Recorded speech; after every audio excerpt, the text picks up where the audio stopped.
Hello everyone.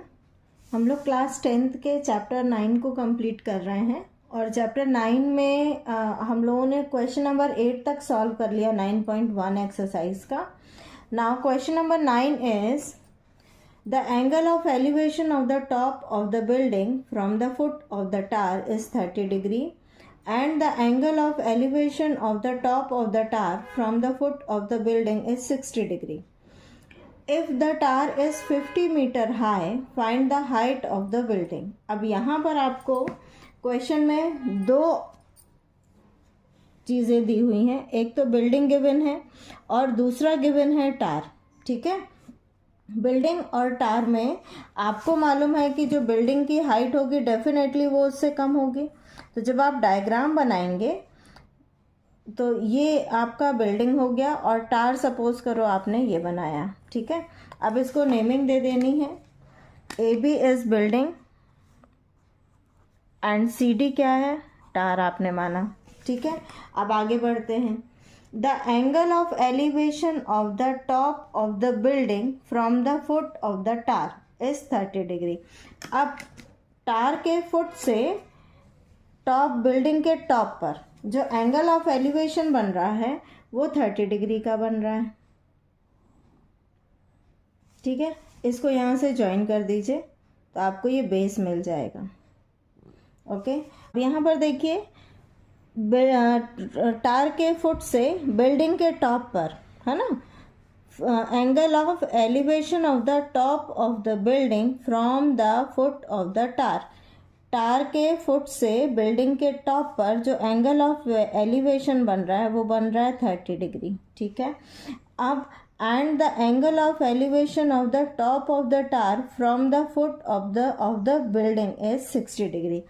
अब building के foot से टार के टॉप पर जो एंगल ऑफ एलिवेशन बन रहा है वो बन रहा है 60 डिग्री का। ये एंगल बन रहा है आपको 60 डिग्री का। ठीक है, अब यहाँ पर देखिए आपके पास दो राइट एंगल ट्रायंगल हो गए।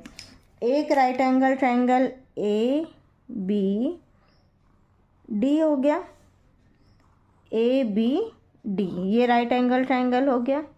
ठीक है, जिसमें जो एंगल बन रहा है वो 30 डिग्री का बन रहा है। और एक राइट एंगल ट्रायंगल हो गया B C D. Okay, angle जो बन रहा है यहाँ पर 60 डिग्री का बन रहा है। अब आपको फाइंड आउट क्या करना है और क्या गिवन है, और ये जो हाइट ऑफ द टार है that is also given, that is 50 metre. ठीक है, height of the tower is 50 metre given है। अब आपको फाइंड आउट क्या करना है, आपको फाइंड आउट करना height of the building, building की हाइट फाइंड आउट करना है। अब दो राइट एंगल ट्रायंगल हो गए, एक तो ए बी डी और दूसरा बी सी डी।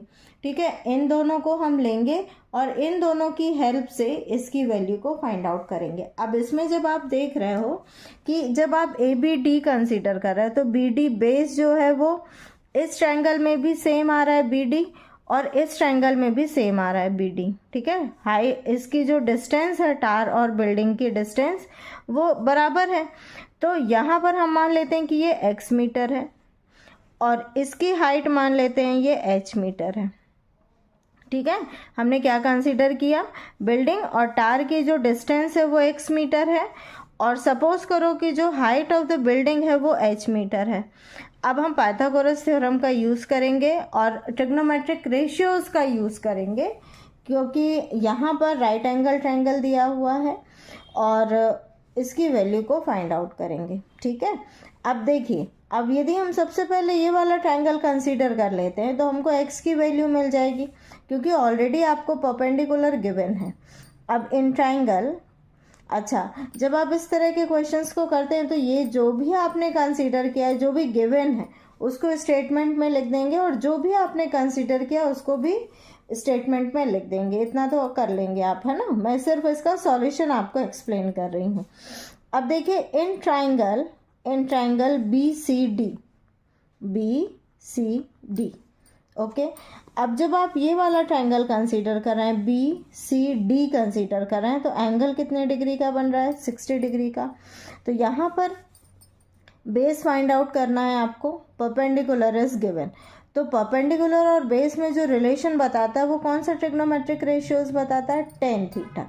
तो टेन थीटा बराबर, अब टेन थीटा बराबर क्या होता है, P by B, perpendicular upon base. Okay, अब टेन थीटा मतलब थीटा हमारे पास कितना गिवन है, 60 डिग्री, तो 60 डिग्री लिख दीजिए यहाँ पर। P means perpendicular, that is C D, तो ये हो गया तुम्हारा 50 मीटर, अपॉन बी डी हमारे पास क्या है, एक्स है, एक्स रख दो। ठीक है, अब tan 60 degree is equal to what, √3। अब 50 मीटर अपॉन में एक्स, इसके अपॉन में 1 मान लें और क्रॉस मल्टीप्लिकेशन कर देंगे तो हमें एक्स की वैल्यू मिल जाएगी। अब एक्स बराबर क्या हो गया, 50 अपॉन √3। अब यहाँ पे इसके साथ x को क्यों नहीं लिखा मैंने, देखो x की वैल्यू हमको फाइंड आउट करनी है, तो हम 3 को यहाँ ले जाएं, √3 को यहाँ ले जाएं और x को यहाँ लेकर चले जाएं, तो x बराबर हमारे पास क्या मिल जाएगा, x बराबर हमको मिल जाएगा 50 √3, ये x की वैल्यू आ गई।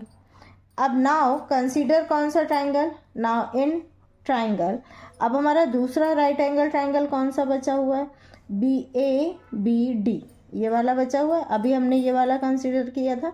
अब सबसे पहले BCD हमने इसलिए माना था क्योंकि हमको बेस चाहिए था, परपेंडिकुलर ऑलरेडी गिवन था, यहाँ पर दोनों ही अननोन क्वांटिटी हैं, इसीलिए हमने इसको पहले ना कंसीडर करके हमने पहले ये वाला ट्राइंगल लिया। ओके, अब हमारे पास क्या हो गया, इन ट्राइंगल ABD। अब जब आप ABD लोगे तो जो एंगल बन रहा है वो कितने डिग्री का बन रहा है, 30 डिग्री का, तो यहाँ पर हो जाएगा 10 30 डिग्री इज इक्वल टू, अब 10 में फिर से वही रिलेशन आएगा, P बाय B। ओके, अब यहाँ पर परपेंडिकुलर क्या है, H, और बेस आपको ऑलरेडी मिल चुका है, x की वैल्यू मिल चुकी है ना, यहाँ पे बेस क्या है, x है, तो 30 डिग्री होता है 1/√3, और x आपने फाइंड आउट किया, या तो फिर इसको इस तरह से कर लो कि यहाँ पर x लिख दो और क्रॉस मल्टीप्लिकेशन करिए, तो ये हो जाएगा x is equal to h√3। अब यहाँ पर इसको फर्स्ट नाम दे दें इक्वेशन 1, इक्वेशन 1 से इक्वेशन 2 में वैल्यू पुटअप करने पर, तो ये हो जाएगा 50 upon √3 is equal to h√3। Okay, अब यहाँ पे h की वैल्यू चाहिए, ये मल्टीप्लिकेशन में है, तो √3 को यहाँ ट्रांसफ़र कर देंगे, तो h बराबर क्या हो जाएगा, 50 अपॉन √3, और ये मल्टीप्लिकेशन में है तो यहाँ डिवाइड में आ जाएगा, h बराबर क्या हो गया, 50 अपॉन 3 मीटर, ये भी लिख सकते हो, और इसको मिक्स फ्रैक्शन में भी कन्वर्ट कर सकते हैं। 50 अपॉन √3 को मिक्स फ्रैक्शन में कैसे कन्वर्ट कर लेंगे, 50 को 3 से डिवाइड कर देंगे, 3 1 ज़ा 3, 2 0, 3 6 ज़ा 18, यहाँ पर माइनस करोगे तो 2 आएगा, तो this is remainder, this is quotient and this is divisor.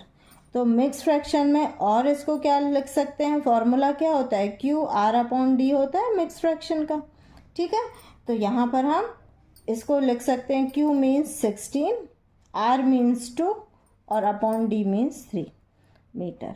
तो आंसर क्या हो गया, हाइट ऑफ द बिल्डिंग, अब आप क्या लिखेंगे, the height of the building is 16 2/3 metre. ठीक है, 16 2/3 मीटर, समझ आ गया। ठीक है, आई होप ये सॉल्यूशन आपको समझ आ गया होगा, इसको एक बार खुद से भी प्रैक्टिस करिएगा। Okay, have a nice day to all of you.